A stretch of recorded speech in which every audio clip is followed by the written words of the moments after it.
Well, a couple years ago, we gave communities the ability to decide. So if you have an elected school board, you can do a referendum to go to a appointed or vice versa. Right. And Mishawaka had a referendum. They didn't like the appointed. They chose to go the elected. But because of your good friend in the House, Craig Fry, passed this thing just for Mishawaka after they passed the referendum, realized he put something in there years ago that they couldn't have a fully elected school board. So it's a hybrid. Right. So that community actually chose to get rid of their appointed and go to elected. And then I know we gave you the ability to get rid of those teachers that you're talking about. And we did, and we appreciate that. And you're talking about the school funding. So basically, I'm showing your per pupil went from 6345 up to 6354. So I'm showing from 2014 to 15, you went up a little. But one of your problems is you're transitioning down to foundation. So you're actually getting more than all the other schools to start. And we're trying to bring all those schools down so you're the same as Warsaw and Wawasee and all the others. It depends on what numbers you're looking at. If you're adding in complexity index and CTE and special ed and other categorical stuff, I would not disagree with you. Because my special ed population, while it's shrinking, I've got much more severe kids that I'm addressing. So I don't disagree with you.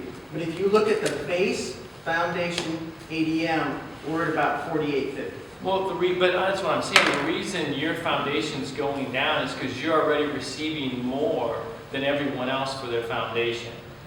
You're above the state average for foundation. The foundation needs to be the same for everybody. I agree. And that's what we're trying to do. But you're already above that. So you're transitioning down to be equal with the Warsaws and the Wawasees and the Plymouths of the world. So I tried to transition everybody down 2 years ago at one point, and in 1 year, and nobody wanted to swallow it. So until you get the foundation, you're not going to go back up. Unless that we put twice as much money into the, that's a question too. How much do we put into the foundation? So if we're 234th roughly in ADM, so you want to take all of the school systems down below that for ADM? No, is that what you're trying to do? We're trying to get all the school systems to the same starting I guess it goes to how you define what is the foundation. Because the idea was, when the state took over the funding from the taxpayers, that we were going to get it leveled out.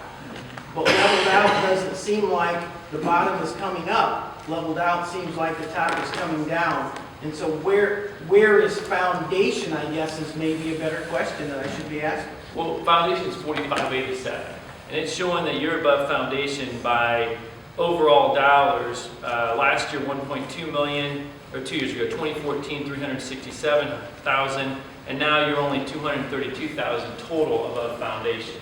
So when that gets to zero, that means you're going to be the same as all the other schools that are at foundation. So you're transitioning down, so it's hard because you're already getting more per pupil to start with than like a Warsaw. And what I'm saying is, we're trying to I can't justify you being in one school getting more. I always use IPS and Penn. I use my son. If my son's in Penn, he should get the same amount as everybody. And then we add all the categoricals, special ed and vocational ed and things like that. But what I'm saying is you're already above the starting point. And in about 2 years, the way we're doing this, 2 more years in the cycle, everybody will be at the same starting point.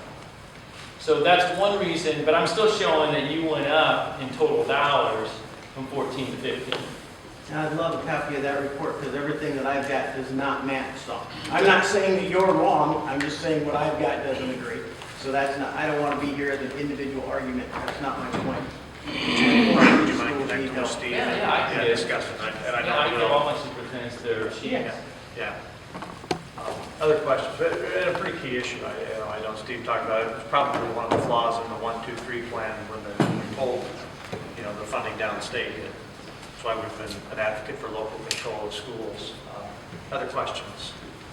I think Dave said something early on about allowing farmers to grow hemp. And hemp is not marijuana. Yeah, industrial hemp, I'm not sure the makeup of it, but there's no way you can smoke it, I know that.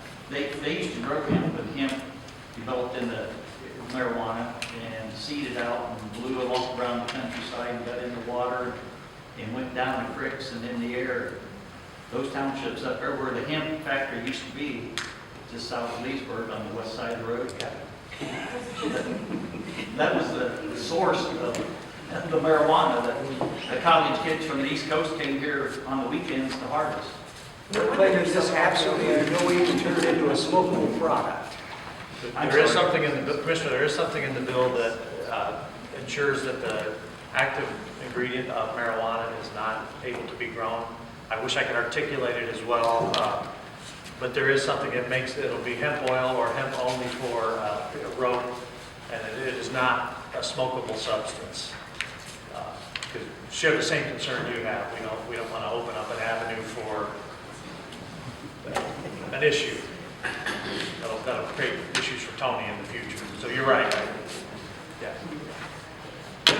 Other questions? One of the things that they've told us on that is that if you plant hemp and then plant marijuana between, try to hide it in there, that the hemp would actually mess up the marijuana, and the marijuana wouldn't grow right. That's what they've been telling us. And we hope there's some science, that backs it up, and you guys are checking on the science. Other questions? Yeah. State Board of Education, I understand the numbers, are they made up of legislators or are they people from the community? 8 of them are in the education field. I don't know what the other, and one of them superintendent, I don't know what the other 2 are. Do you know, Curt, or Oh, I'm sorry, what?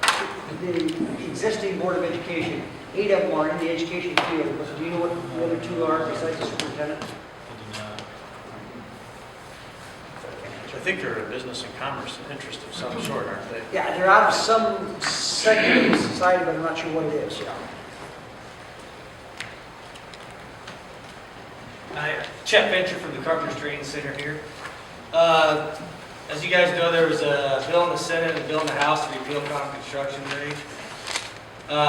First, I'd like to kind of know how many of your constituents in your areas have asked for that to be repealed, and kind of what your thoughts are on its future, because I think I heard it's going to be in committees next week. What? Yeah, that was a surprise to all of us this week. Apparently it is going, we don't know for sure, but I would bet it probably is going to show up in committee next week. Representative Gutwein, who's the chair of the committee, vowed he would not hear it. Somehow or other they got him to change his mind. He says he's still going to vote against it. He is, but it's my understanding that there is going to be a hearing on it. I have not had people contact me about it either way. Apparently they did some polling on it, and it was pretty high on their list, and that's why they're attempting to do it. They asked me how I would vote on it. I've supported that in the past, and I told them I probably would do it, but I would rather we not do it now, but they didn't listen to me. You support the wage or the repeal? I would support the repeal of it. One of the things which I saw was, they have these wage boards that meet to set the wages for any public project. And they showed an example of, in Fort Wayne, there were 2 projects bid on the same day. There were 2 different wage hearings. And they had the non-union wage scale and the union scale. The Board of Allen County Commissioners were building a project. And I forget the exact one, what it was. I think it was like the plumbers on the ABC one were like $27 an hour, and on the union scale, because Fort Wayne City had a wage scale the exact same day. So both of them in Allen County, same day, the wage scales were the same, and there was about $15 to $20 difference between every single one of them. So what they believe is it's going to save money. They've got studies that show it saves 10 to 20% of projects. They've got other studies that say, hey, it just means more profit for the company that's doing it. So it will be a contentious issue, no question about it. We'll have to see what happens. I would guess that if they are actually bringing it and putting it in a committee, that it probably will end up passing. That's my guess. Well, I know that I've got some information back for people who aren't in the construction industry. But labor, including insurance and everything, is only 23% of the project. So I find it hard to believe when people say, hey, you save 15, 20%. What are they paying the workers? And we feel in the union industry that, and we're not saying that the non-union industry, there aren't good carpenters, because there is. I mean, that'd be stupid to say. We just feel they don't get the wages they deserve, you know? So we feel we're more proficient with our training and everything to offset that cost. Because I think if you look at the end cost and everything, it's right there. It's right there. And we're more worried about local workers standing there on these big, because if you got a job within those schools, or they're going to pay. Public Works are going to pay. That's why people like to go on a Public Works job, because there's no way to not get your payment.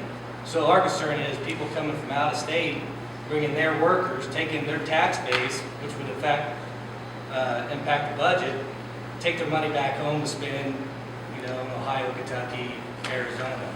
So that's our concern, and I hope you guys consider that. Question was asked whether or not this would outlaw PLA's project labor agreements, and it was not. I believe that was the answer we got.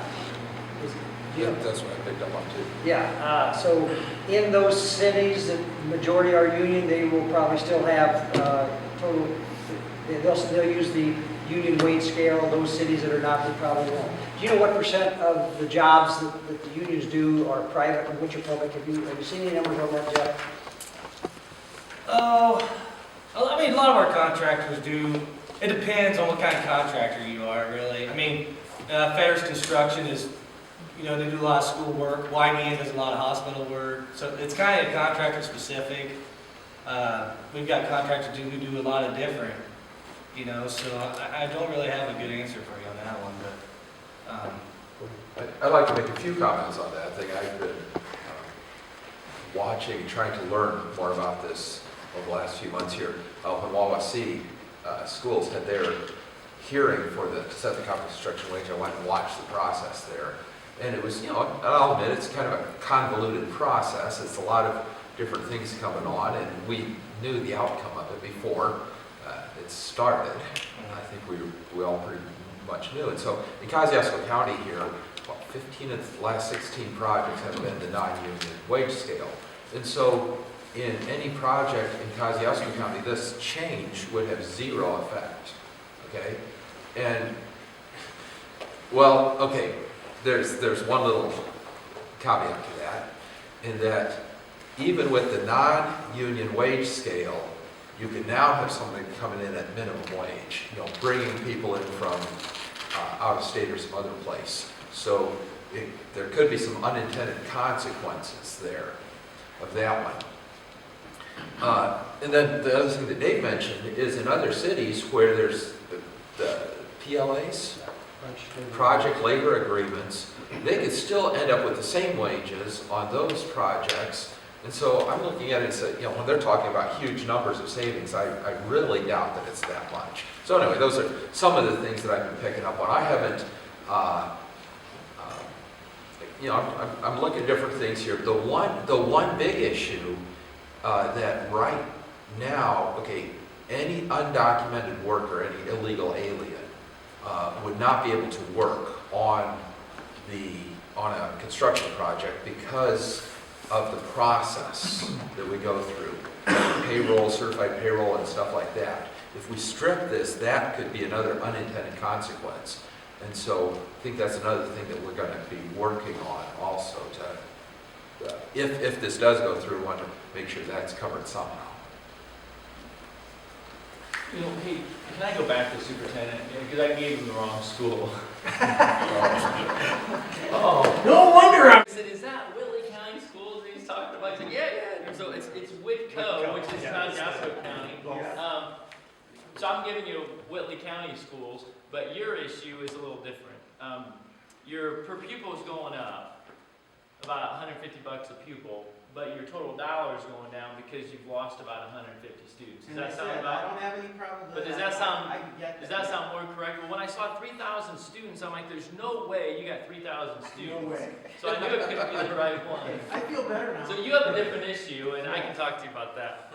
One point maybe, and I'm not picking on Ryan on this at all, but I had a conversation with Tom Eddington at Syracuse, and one of the unintended consequences of all of these regulations on schools is they actually have now a full-time compliance officer just submitting reports to the state. And some of the reports, Tom indicated that they submit are the exact same report to 3 different departments. There's no effort to streamline that. No school wants to have a compliance officer. I mean, they want to focus on the students. And so one of the unintended consequences, one of the undertones that Steve was talking about is, and if you think about a school the size of Wawasee, I can't imagine what Warsaw or Penn or IPS must have to do just for compliance. Something is officers. 3 full-time. Yeah, 3 full-time, that's, And we don't have any full-time, so it falls on my staff. I didn't mean to interrupt, I just wanted to No. clarify, I was Yeah. doing the wrong. That's what I said. Yep, Yep. mine. you're always good about having good information. The Good. senator does.